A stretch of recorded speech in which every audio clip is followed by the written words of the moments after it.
Bombshell Indianapolis 500 announcement. We now know the identity of the fifth Penske driver in this year's Indianapolis 500, and it's none other than the Swiss missile, Simona de Silvestro, returning to the Indianapolis Motor Speedway in IndyCar racing for the first time since 2015. Now, this effort will be branded as Paretta Autosport for Beth Paretta, who is a former executive of motorsport over at Dodge and has tried to enter the Indy 500 before, but finally was able to put all of the pieces together to help make this effort possible. In this video, we're going to talk about Paretta Autosport, Penske's involvement in this program, and it's a big involvement in this program, and what Simona de Silvestro's chances are of first qualifying for the Indianapolis 500, and then her chances in the race itself. Let's get into it. And let's clear the air of something really quick, because I think there are some outlets that are going to hyperbolize this a bit and maybe paint a picture that really isn't there based on current year politics. Ultimately, yes, this is a great opportunity for those of you who want more female drivers or female driver involvement in IndyCar and the Indianapolis 500. It's really great if you like to see females in higher level management positions in auto racing and particularly in IndyCar, particularly on that team owner side. Is this a totally glass-breaking, unprecedented moment? It isn't, and I don't think anybody involved with that program, to their credit, would claim that. IndyCar has really had a lot of female involvement pretty much through its entire history, believe it or not. Female drivers have been in the sport since the mid-'70s. There have been female crew members for around about that time, maybe a little bit later than the drivers. But female team owners have been around virtually since the sport began, believe it or not. And in fact, actually, a female team owner has won the Indianapolis 500. 1929, driver Ray Keish won for Maud Yeagle. Believe it or not, a female team owner has already won the Indianapolis 500. So that is something that Beth Paretta cannot claim to be. If they happen to win the race with Simona de Silvestro, she would be the second female team owner to win the Indianapolis 500. Now, again, I don't want to take anything away from Beth Paretta, but it will say her name on the logos, it'll say her name on the merchandise, it'll say her name on the team, on the car, and I'm sure she has a ton of involvement. But let's make no mistake about this. We need to treat this car as a fifth Penske car. It's a satellite organization in that it's not going to say Team Penske on it.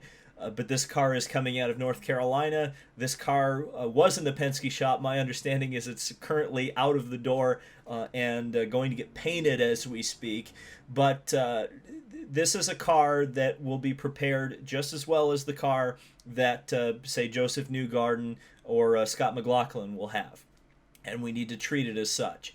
It's a big opportunity for everyone involved here, for Simona de Silvestro in particular, who definitely has had some decent opportunities in IndyCar. That's another thing that I think a lot of people are looking at that 2012 year in particular with HVM and Lotus and are kind of forgetting the fact that she got to race for KV Racing the same year that Tony Kanaan won the Indianapolis 500 driving for that team. She drove for Paretta Autosport in 2015. Unfortunately, that entire team was kind of hampered by the Honda Aero kits that year, but she has had good opportunities in the past. Is this her best opportunity she's ever had?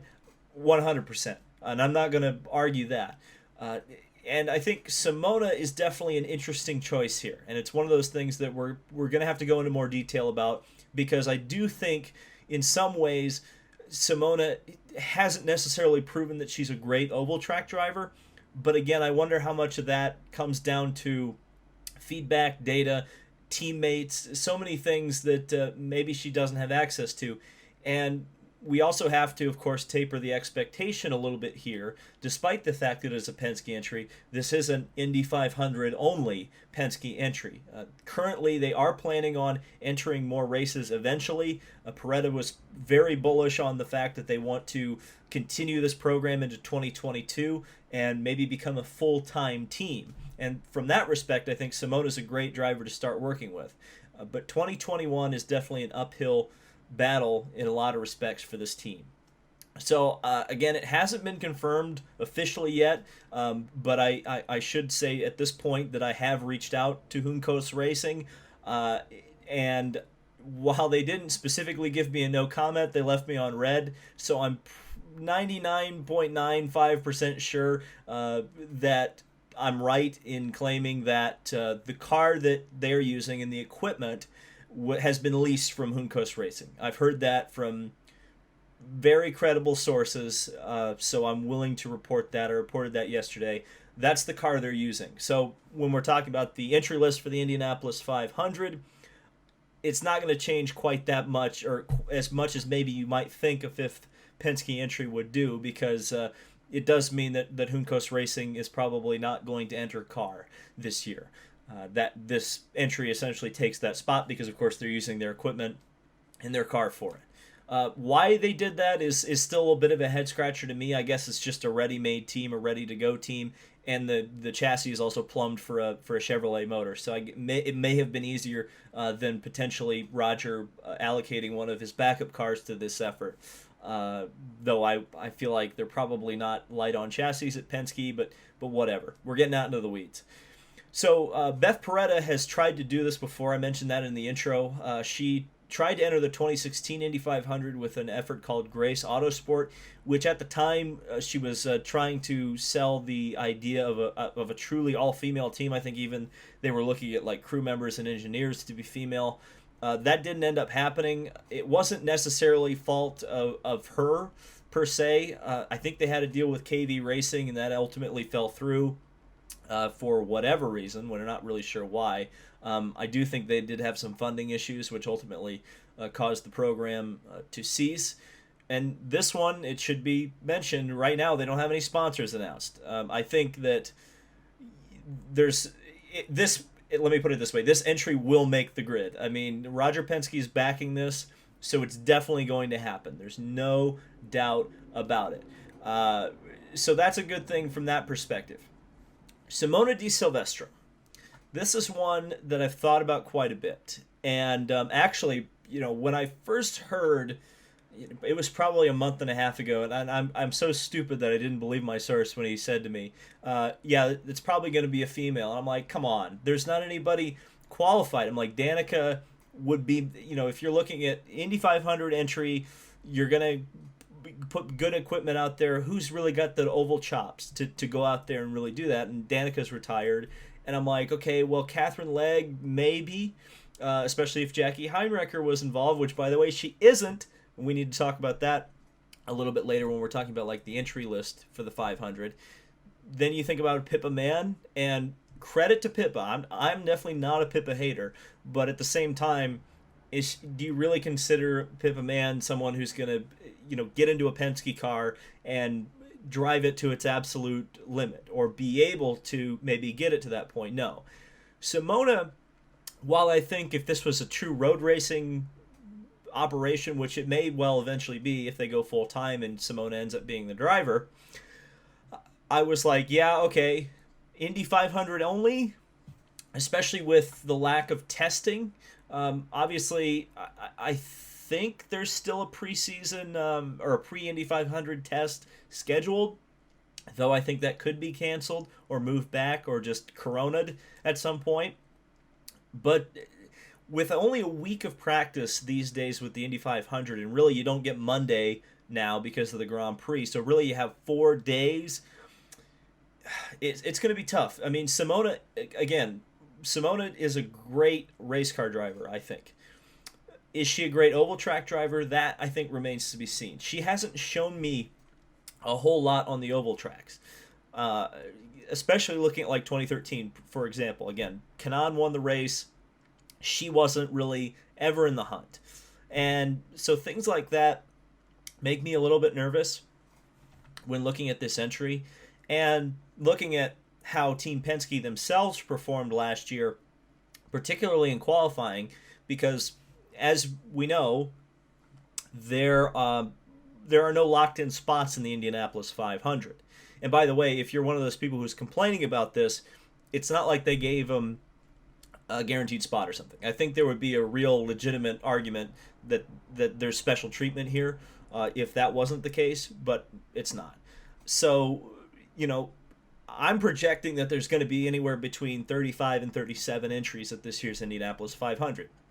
Somebody's going to go home. The Indy-only Penske car last year, which was Helio Castroneves, qualified on the 10th row.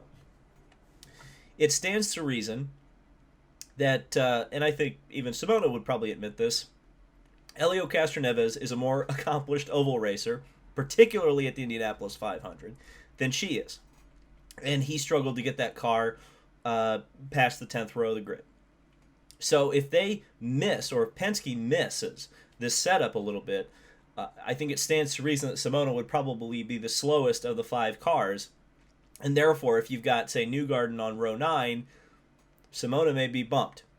I'm not trying to call a shot here, but it's something you might want to prepare yourself for, because I think it may be a possibility if they miss. Now, if Penske's going out there and sweeping the front row, she'll have no problem with qualifying for the race, no doubt about it. And there's always a possibility that Simona could go out here and just suddenly be right on the pace and be right up front. Is she going to have the oval racecraft, or is she going to be able to relearn the oval racetrack craft quickly enough to do this? That remains to be seen. The final thing is, I know I saw a lot of comments yesterday when I talked about this. It being included under the inclusion and diversity thing. I mean, like I mentioned at the beginning, I think a little bit of it is window dressing and PR. In fact, the person who, when I was questioning, like, why would Roger Penske enter a 5th car? The person who told me that, for a female. The person who said it to me said, it's not about winning the race necessarily, it's about being able to go on the Today Show. So, again, the Today Show isn't going to do research into Maud Yeagle. They're not going to know that. All they're going to know is, there's a female driver in the Indy 500. And they might know that there wasn't a female driver in the Indy 500 last year. That's about as far as their knowledge is going to go. So for Normie America, this may play really well. But ultimately, what I kind of see is Roger Penske had a former business associate, Beth Paretta, who worked at Dodge when he won his NASCAR championship. She came to him, asked for help. Penske saw an opportunity also to work with a Porsche driver for a potential LMDH program, maybe, with Simona de Silvestro. Bring her in, bring Beth in, do a 5th car, get positive PR, and have an extra car for the Indianapolis 500 to make that event a little bit more exciting from the perspective of, hey, you can get some bumping, hey, you can give Juncos Racing some money to keep them going. A lot of this makes sense for a lot of different reasons. All of the pieces kind of falling into place. A lot of people getting kind of their wheels greased at the same time. NBC will like it. Like I said, they'll go on the Today Show and they'll make a big stink about it. There'll be a lot of yas queening on Twitter.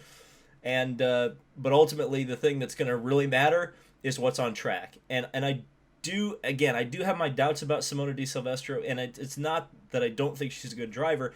I think that it's just going to be an uphill battle. It's an uphill battle for anybody who shows up at the Indianapolis Motor Speedway, whether they're driving for Penske or whether they're not, to qualify for this race and then to perform in this race. It will be an interesting story to keep track of, and that's for sure. So, Simona de Silvestro driving for Team Penske.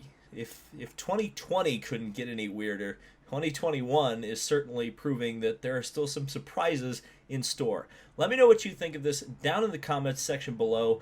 Paretta Autosport, Simona de Silvestro, Team Penske, Chevrolet, Indy 500, 2021. Look for more coverage of that event and, of course, the Rolex 24 coming up very soon on this channel. We'll see you in the next video.